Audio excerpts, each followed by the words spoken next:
Lucu. Anda nak buat event, tapi masih tak ada lagi mock chat yang macam ni. Di Menteri Printing, kami juga ada membuat mock chat yang macam ni. Untuk material dia, kami menggunakan foam board. Naik tebal tapi ringan je. Okay, lepas tu, untuk printing pula, kualiti printing kata sangat berkualiti. Kau tengok, terang je warna dia.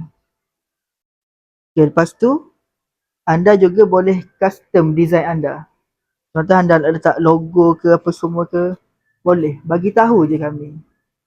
Jadi, kepada anda yang nak buat event dalam masa terdekat dan nak dapatkan mock chat yang macam ni, boleh contact kami sekarang. Lucu.